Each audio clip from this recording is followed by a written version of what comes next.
Hey, Nicole Huntsman here from moderncosmic.com. In this series, we are going to go over the houses in the birth chart. And we're going to talk about them and how they affect your love life. So we're going to go over each of the houses. I'm going to explain to you what the houses even are, and then we will talk about how they will show up in your love life, okay?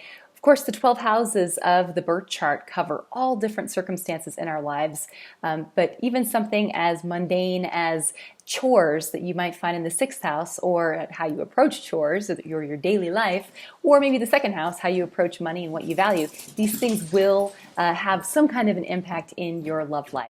All right, Sun in the 1st house. Now, let's talk about this in the context of love and romance. 1st house is the Aries house. That's the natural ruler of this house. So this house has to do with ego expression, okay? The Sun is, that's you, that's your ego, okay? That's your light, so to speak. Now, someone whose Sun is in the 1st house, they're the type of person they walk into a room and you notice them, okay, for whatever reason. Look at the placement, look at what else is happening to that Sun. If they've got Sun conjunct Neptune or Sun conjunct Venus, they're probably just very attractive or charming. They have a charisma to them. Look at the zodiac sign that it is in, if it's mutable, if it's cardinal, if it's fixed. You know, this will also give you more of an example. You can have someone who walks into a room and everyone notices them because it's like a bull in a china shop, you know. They're very like in your face.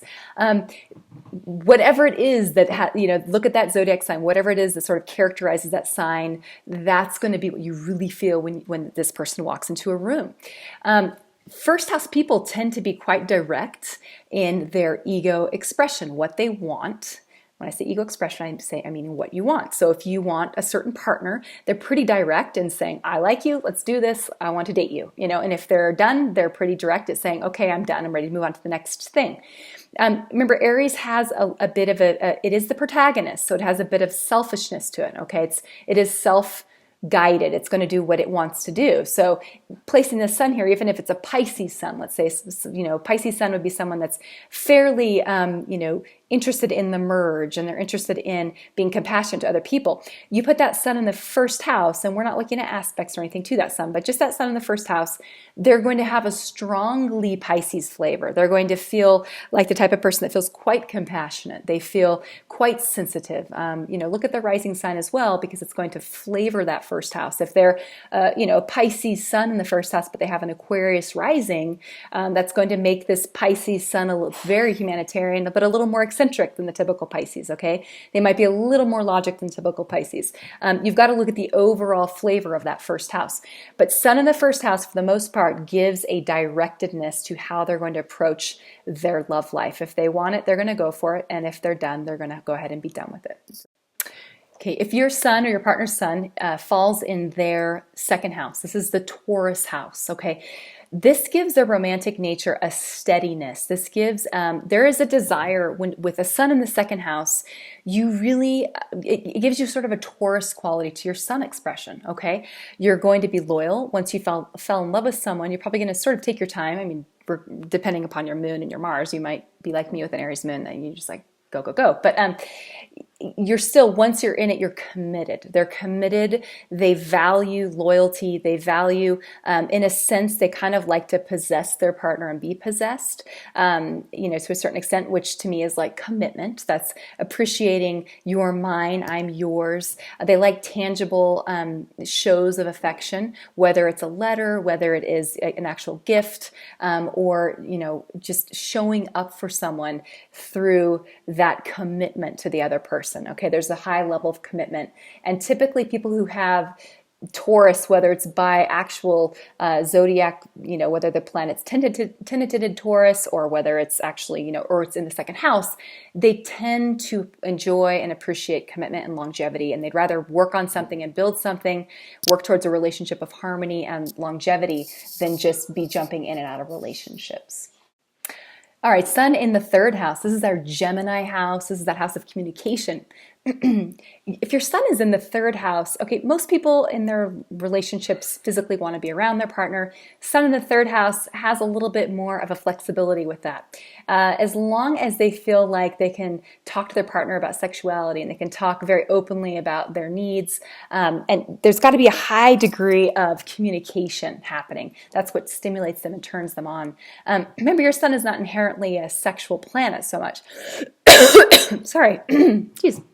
as it's your it's your entity. It's how you're going to express yourself. So, you could have other things in your chart. You could be a Virgo sun in the third house. You might be a little bit more, I suppose, modest or reserved with your expression of sexuality with your partner, but you're still going to appreciate a partner that wants to have this communication, not necessarily being so much about the physical. I mean, that is important, but it's just that you've got to have the element of the mind being activated and the mind being stimulated for you to be interested romantically in that relationship. Also, this placement, this sun in the third house, is going to give a bit of a flirtatious nature and a desire to talk to a lot of different people about whether it's relationships. It depends on your zodiac sign placement, but relationships or sexuality or learning techniques, like learning the right way to do things or learning a lot of techniques, just being interested in sort of finding out about romance and sexuality from a place of like, oh, that looks fun and that looks fun and that looks fun. Let's try all these things. And so reading about relationships is probably something that you're interested in. Just being a natural, having your sun in the third house just means you're naturally a curious person. So when we look at your love life and romance, it's going to apply to that as well. All right, if your sun is in your fourth house, or if your partner's sun is in their fourth house, this is our Cancer house. This is home. This is comfort. This is family. So these types are going to prefer surroundings that are familiar to them. They prefer a partner that they know pretty well, they feel safe and secure with, or a partner that helps them feel a sense of belonging, a sense of emotional closeness and comfort. Okay, that's, even though this is their sun sign, it's really important for them to have a sense that they themselves as an entity are protected and safe and warm and cozy with the person that they're going to open up to romantically. Also, there is a desire when you've got a sun in the fourth house, many times, to be somewhat of a nurturer, to take care of your partner's needs. It's a very affectionate. Cancer is a really interesting sign because I was called the turtle. If they're not close to you, they're not necessarily all about being affectionate. Okay, they like to feel safe and they don't just want strangers all up in their physical space. If they are close to you, they like physical contact. They like touch. They like to feel like when you're sleeping next to them that you're touching them or they're touching you. Many times Cancer gets accused of being clingy, and I don't. To me, it's not clingy. To me, it's just they appreciate that contact and that closeness and that bond. Remember, Cancer's the womb. You think of an infant or a fetus in the womb, it is all tight in there. It's tight and it's all compact and it's safe and it's protected. And so that's kind of how someone whose sun is in the fourth house, that's how they sort of approach the romance. They want to make you feel safe and protected, and they want to feel safe and protected. That's why they like to, like, their home bodies. They appreciate having you at their home, making you feel cozy, feeding you a good meal or eating a good meal together, and being by a fire. Quite romantic. And as I said, sort of this home family feel. A romance for you needs to feel safe. You're not going to be the type to jump into something, even if you've got a bunch of other crazy stuff happening in your chart. Ultimately, at the end of the day, you're going to need to feel like you're in a relationship that has some legs under it, that's like committed and stable and safe for you to really be happy, and to sort of blossom. All right, if your sun is in the fifth house or if your partner's sun is in the fifth house, okay, their romantic inclinations. This is a fun placement. I mean, this is the creative house. This is the house of the lovers. This is the house that has to do with trying new things, being creative, drawing outside the box, or, so very much this is a generous placement. This is someone in their romance. They can be someone who is more open to exploration. And, again, you got to look at the zodiac sign that sun is in, because it's going to give you more of it. You've got a Sagittarius sun, for example, in the fifth house. We'll just use this as an example. Then there's a good chance you've got someone who appreciates a good romp and just like, lovemaking, and maybe if the rest of the chart suggests that they're open to exploring human relating through sexuality with, multiple different partners, and that's a possibility for a fifth house sun. Doesn't mean that's, if typically someone whose sun is in the fifth house or who has a strong fifth house, they're someone who's here to create, whether that's through business, whether that's through the arts that depends on the rest of the chart. But they are here, they have an idea, they have something inside of them that's very important. In fact, it's almost a compulsive thing that has to get out of them. So when it comes to their love life also has this element of being quite creative, quite it's fiery, it's Leo. What they want, they're going to go for. And there's a generosity to the way that they will approach romance. But they also require, there can be a little bit of, kind of like the first house as well, there can be a little bit of selfishness. I mean, there can be selfishness with any of the houses. They're just different, okay? The fifth house selfishness would just sort of be like, well, this is what I want. I want to go to that Thai restaurant tonight. You know, let's go to that Thai restaurant tonight. So it can be a little bit, they need to make sure that they ask what the partner wants also. That can happen at times with the fifth house. But you know, this is the Leo house, and this is actually very loyal. It's one of our fixed houses. So there's a loyalty here when we think of Leo. Once they've fell in love, and if you've got, you know, a chart that's, let's say you've got someone with a lot of fixed signs, then for sure they're going to be very expressive and fun and playful, but also quite committed in their love relationship. And somebody who's constantly trying to sort of, in a sense, rekindle the romance. This is a placement that's really nice for quite a, you know, candles and taking you out on a surprise meal or doing fun. Leos love to give gifts, so you could bring a little bit of that. You know, they're bestowing you with their presence, which is a gift in and of itself even. So it's a nice, fun, romantic placement for the sun. Sun in the sixth house. Okay, if you or your lover have your sun in the sixth house, your romantic personality is going to be one that needs a little bit of structure, okay? The sixth house is the Virgo house. It's an earth house. It's a dutiful placement. So someone whose sun is in the sixth house typically is someone who's more comfortable in the role of sort of serving and taking care of someone else's needs, okay? That's very common with 6th and 12th house sun placements. There is also this, they appreciate having a partner that where there's a sense of devotion there. They're not going to be the kind that just runs around and sleeps with whomever. They need to feel like there is, you know, some kind of commitment there, okay? And because of this, many times sixth house suns will put their own needs aside, and they can get themselves into positions where their partner is not being loyal and faithful. That can happen. I've seen that with a lot of female sun and sixth houses actually as clients, but same with 12th house, but with the men. But at any rate, this is one where they're very giving. They're very much about serving the partner. They're very much about finding out what the partner needs and showing up for the partner.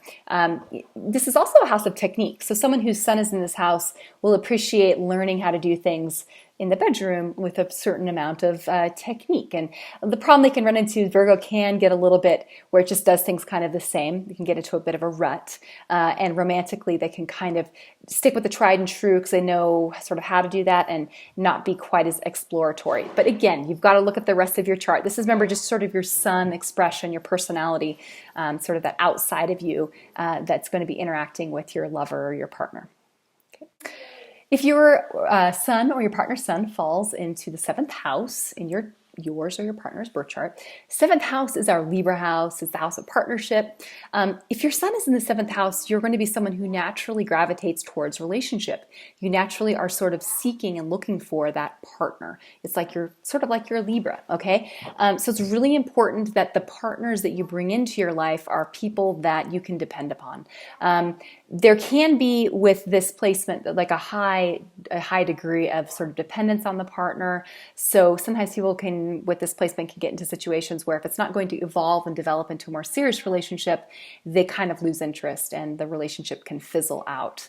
It's interesting, a lot of people who have strong 7th houses, I've seen it's almost like they're here to learn about relationships. So because of that, it's like they experience relationship through a lot of different types of relationships, you know, or perhaps they've been married several times. I mean, it's like a focus of their ego energies is on learning about the self through partnering with another person. So sometimes they can have like a lot of mishaps in relationship and romantic relationship. Not always, but you know, of course, look at the descendant and look at what's happening to the ruler of the descendant, and that will give you more clues about how that part of the life will unfold. But overall, this is somebody who seeks compromise, they seek harmony in their relationships. There is a tendency to be a little bit people-pleasing with this placement, even if you were like a sun in Scorpio, or something, or a sun in Taurus, someone who's more self-directed and knows what they want.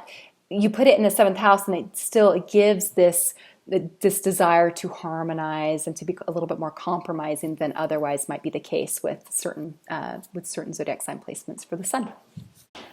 All right, Sun in the 8th house. The 8th house is our Scorpio house. I've got several good friends with this placement, and I will tell you what, these people are the type that have the gift of physical touch, okay? There's something about the Sun and Mars rule that's your body, your entity, okay? Your life force. Sun is your life force, and it's the energy that comes out of your body. And when you put it in the 8th house, it does give them this ability to harness that energy in a way that physical touch, affection, hugging, kissing, passionate lovemaking are a really important part of who they are. I've got a really good girlfriend who is a Virgo, and her Virgo sun, though, falls into her 8th house, and that's exactly how she is. She's a Virgo, so she's very devoted, and she's a little bit of a worrier, but when she loves someone, she loves them very intensely and passionately, and she's very physical. She's very sexual, and she needs that physical contact to feel loved, and that's how this 8th house sun plays out. They need that ability to communicate their passion through their physical body, through their beingness with you, or if it's you, then you know what I'm talking about. So remember, it gives your sun a little bit of a Scorp quality. Now also, this 8th house has to do with Scorpio tendencies, this desire to sort of possess the partner, possess the heart of the partner. They do want to have this, it's all or nothing with the 8th house, and so it does give an intensity to the way that they love. Once they've decided that you're the one that they are in love with, they're quite passionate about pursuing it. And they might be, if they've been hurt, there can be a tendency to be a bit vindictive even, or if not vindictive, it depends on the zodiac sign on the sun, but there can be this withholding, or this they'll get revenge on you somehow. A lot of Scorpios do. They do have if a Scorpio is mad at you and they want to get revenge on you, they will do it. If they, they are I would say of all the signs, I would not cross the Scorpio. They're the ones I'm not going to cross, because I know that they say they're going to do it, they're going to do it. So it's kind of the same thing with the sun in the Scorpio house. Bottom line, there's an intensity there. If they love you, they do it fully and completely, and they're all in. If they don't love you, they're out. It's all or nothing.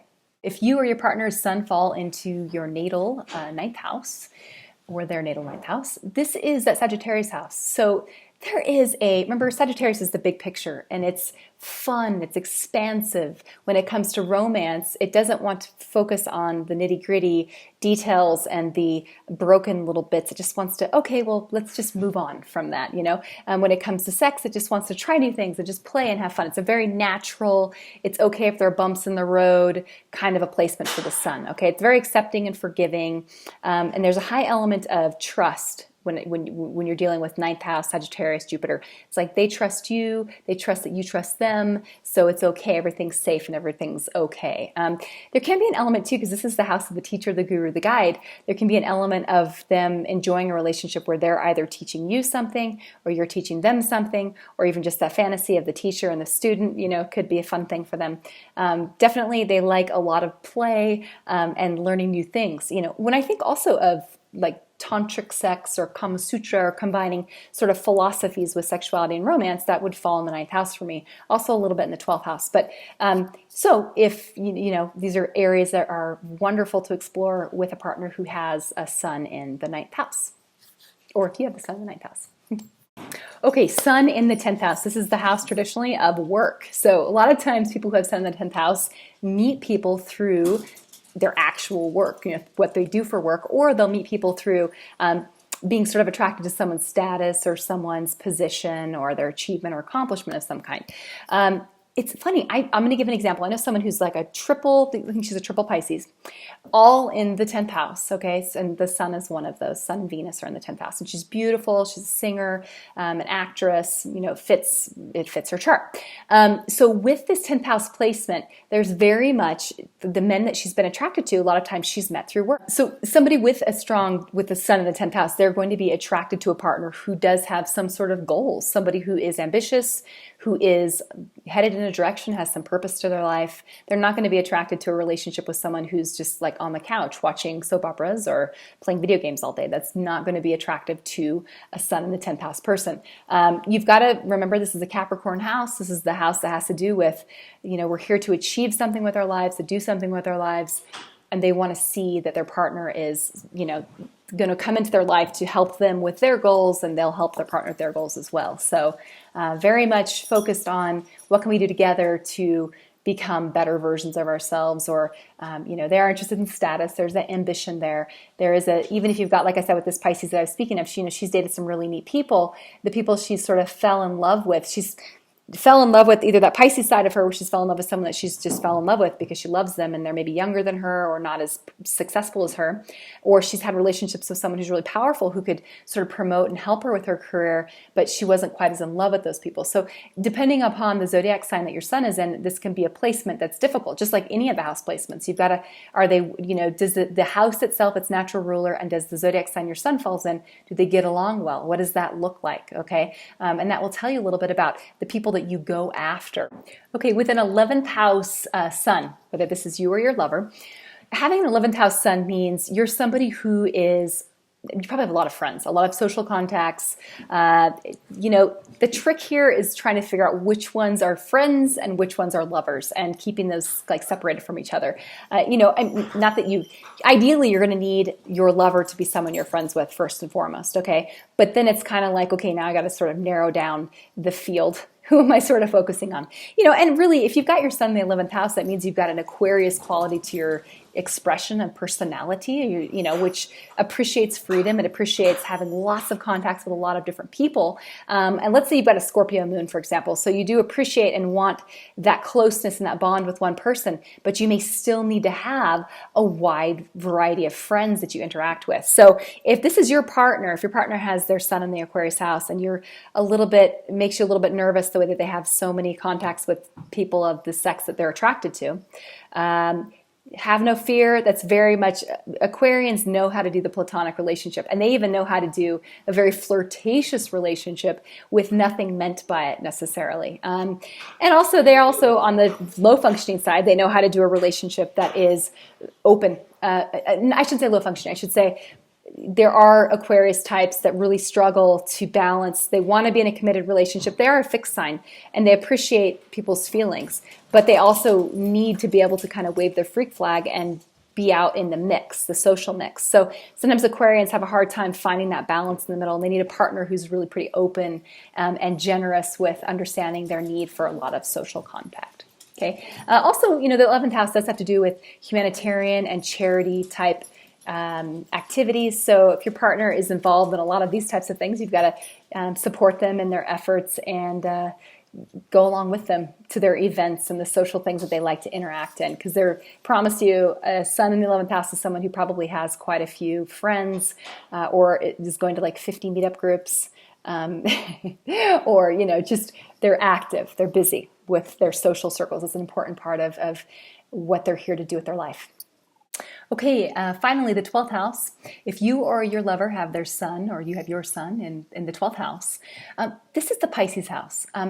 When you think of the 12th house, I think of it being as the house of the formless. I think of this sort of pink fogginess, okay?